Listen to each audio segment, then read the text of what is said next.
शादियाँ तो बहुत देखी होंगी आपने, पर आज हम आपको ऐसी शादी में लेकर आए हैं जिसको देखकर आप कहेंगे वाकई अब बेटियां माँ बाप पर बोझ नहीं रही हैं। तो दर्शकों, आप देख रहे हैं ये शादी हो रही है। जी हाँ, ये सामाजिक तरीके से एक नई तरीके की शादी की जा रही है।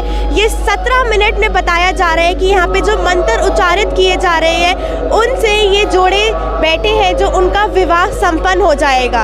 एक नहीं, दो नहीं, बल्कि कुल 10 जोड़े यहाँ पे बैठे हैं जिनका विवाह ये जो मंत्र उच्चारित हो रहे हैं, जिसको ये रमैनी कह रहे हैं, उसके द्वारा मात्र 17 मिनट में संपन्न हो जाएगा।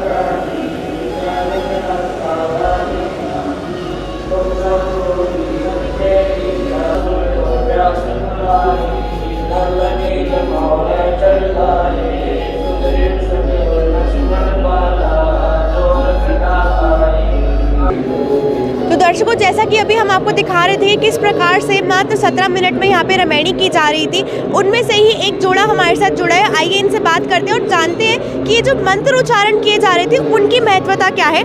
तो सर, उससे पहले आपका नाम क्या और आप कहाँ से हैं? मैम, मेरा नाम शुभम है और मैं जींद का रहने वाला हूँ। सर, हमें बताइए ये जो मंत्र उच्चारण किए जा रहे थे इनकी क्या महत्वता है, क्या था इन मंत्रों में? मैम, जो ये मंत्र है इनमें सभी देवी देवताओं की स्तुति होती है। मैम, परमात्मा कबीर साहिब जी को साक्षी मान के संत रामपाल जी महाराज के द्वारा और साथ में देवताओं को साक्षी मान के ये विवाह संपन्न किया जाता है। जैसे हमारे समाज में हम पंडित जी हमारे मंत्र उच्चारण करते हैं, उनमें भी देवी देवता की स्तुति ही होती है। उसी प्रकार संत रामपाल जी महाराज भी सभी देवी देवताओं को और संत रामपाल जी महाराज कबीर साहिब जी को साक्षी मान के ये रमैनी संपन्न करवाते हैं, जिससे एक सभ्य समाज में अंधविश्वास को दूर करके एक सरल तरीके से शादी की जाती है। जी मैम, आपका नाम क्या और आप कहाँ से हैं? मेरा नाम सिमरन है और मैं हिसार डिस्ट्रिक्ट से बिलोंग करती हूँ। मैम, हमने आपको भी देखा और जो बाकी दूल्हने वहाँ पे बैठी थी हमने उनको भी देखा। आप लोग बिल्कुल सिंपली ड्रेस्ड है, इसके पीछे क्या कारण है, इतनी सिंप्लिसिटी क्यों? बल्कि हम आज की डेट में देखते हैं कि जो गर्ल्स होती है वो बहुत एक्साइटेड होती है महंगे डिज़ाइनर लहंगे पहनने के लिए। आप लोगों में ये चीज़ नहीं थी, इसके पीछे क्या कारण है? इसके पीछे यही कारण है कि आज के टाइम पे लोग बहुत ही ज़्यादा कॉस्टली शादी करते हैं और व्यर्थ का खर्चा ज़्यादा करते हैं, लेकिन हमारे गुरुजी हमें बताते हैं कि एक सिंपल तरीके से कैसे लड़की अपने घर जा सकती है और वो अपने माता पिता के ऊपर बोझ भी नहीं बन सकती। और मुझे बहुत खुशी है कि मैं अपने माता पिता पे बोझ नहीं बनी, बिना दहेज रहित मैंने विवाह किया है। तो जैसा कि अभी मैम ने मेंशन किया कि उनका बिल्कुल दहेज मुक्त विवाह हुआ है, तो क्या ये बात सच है कि आप लोगों की तरफ से कोई भी डिमांड नहीं की गई? जी, ये बिल्कुल बात सच है। हमारी तरफ से ना ही कोई डिमांड की गई है, और यदि डिमांड होती भी तो क्या डिमांड करते हैं? जब एक पिता ने अपनी पुत्री हमें दे दी है तो उससे ज़्यादा क्या डिमांड रहेगी?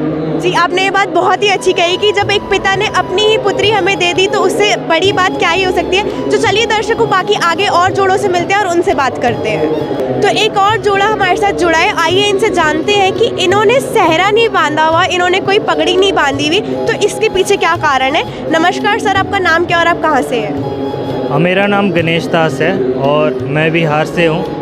जी सर, हमने आपको भी देखा और जो बाकी दूल्हे वहाँ पे बैठे थे जिनकी अभी मात्र 17 मिनट में शादी हुई है, हमने उनको भी देखा कि कोई सेहराबंदी नहीं थी, कोई पगड़ी नहीं बांधी हुई, कोई बाराती नहीं, कोई डीजा नहीं, कोई बारात नहीं। इसके पीछे क्या कारण है, इतनी सिंप्लिसिटी क्यों? इसके पीछे कारण है संत रामपाल जी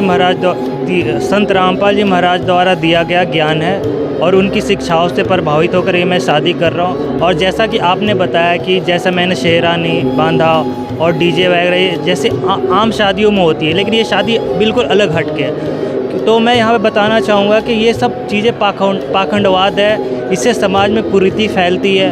अगर कोई सामर्थ्य है कि अपने बेटे या बेटी को डीजे या सेहरा बांध के करवा सके तो करवाता है, लेकिन जो और ऐसी भी बहनें होती हैं, ऐसी भी बेटियां होती हैं जिनके पिता काफ़ी गरीब होते हैं, लेकिन फिर भी वो उसकी एक तमन्ना उनको देखा देखी उसके मन में तमन्ना बैठ जाती है कि मेरे को भी ऐसी शादी करनी है, लेकिन फिर भी उसका पिता ना कर्जा लेके और शादी करता है, फिर कर्जा शादी करा देता है, पता चलता है कि वो बेटी चली गई, फिर वो दुखी भी हो जाती है। तो ये सर, इससे मैं मान सकती हूँ कि मैम के परिवार वालों से भी काफ़ी खर्चा हुआ होगा, जैसा कि आप बता रहे हैं समाज में हर किसी का ही खर्चा होता है, तो जो मैम है उनके परिवार में भी काफ़ी खर्चा हुआ ही होगा? नहीं, बिल्कुल खर्चा नहीं। हम तो बिल्कुल सिंपलिसिटी के साथ शादी कर रहे हैं, ना कोई लेना देना कुछ नहीं। लेना देना मतलब दहेज भी नहीं लिया गया? बिल्कुल भी नहीं लिया दहेज। जी मैम, आपकी तरफ से क्या खर्चा हुआ आपकी शादी में, मैं आपसे ये पूछना चाहूँगी। हमारी तरफ से कोई भी खर्चा नहीं हुआ, ना ही हमारे से दहेज मांगा गया, बल्कि हम तो बहुत खुश हैं कि हमारी शादी इस तरह से हुई है। तो मैम जो बाराती आए उनको खाना कैसे खिलाया गया, वो सब व्यवस्था कहाँ से की गई? वो सब हमारे संत रामपाल जी महाराज जी जो हमारे गुरु जी हैं उनके द्वारा करवाया गया, आश्रम के थ्रू सारा कुछ व्यवस्था की गई है। तो मैम आपने आश्रम में कोई पैसे दिए हो इस व्यवस्था के लिए, कुछ ऐसा? जी नहीं, हमने कोई पैसे नहीं दिए, हमें कुछ भी खर्चा नहीं हुआ, हमें कुछ भी नहीं करना पड़ा।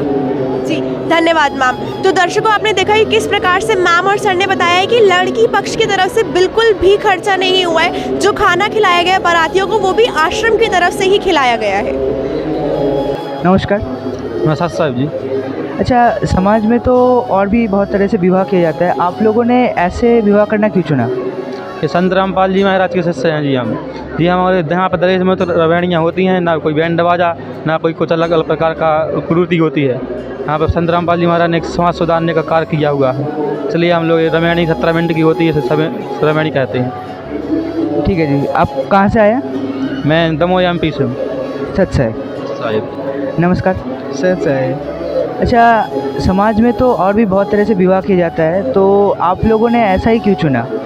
हम संत रामपाल जी महाराज जी से नाम उपदेश ला रखा है और हमारे गुरु जी बताते हैं कि हमें ना तो दहेज लेना चाहिए और ना देना चाहिए। एक बाप अपनी बेटी दे देता तो दहेज के साथ सब कुछ दे देता है दहेज के रूप में, वैसे हमें संत रामपाल जी महाराज बताते हैं कि हमें ना तो दहेज लेना चाहिए और ना ही देना चाहिए।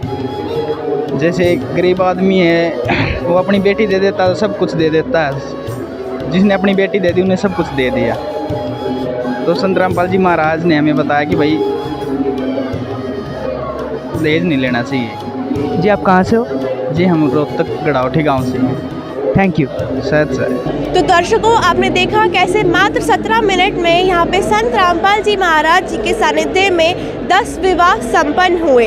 ऐसी ही तमाम खबरों के लिए हमारे साथ जुड़े रहिए ऐसी न्यूज़ चैनल।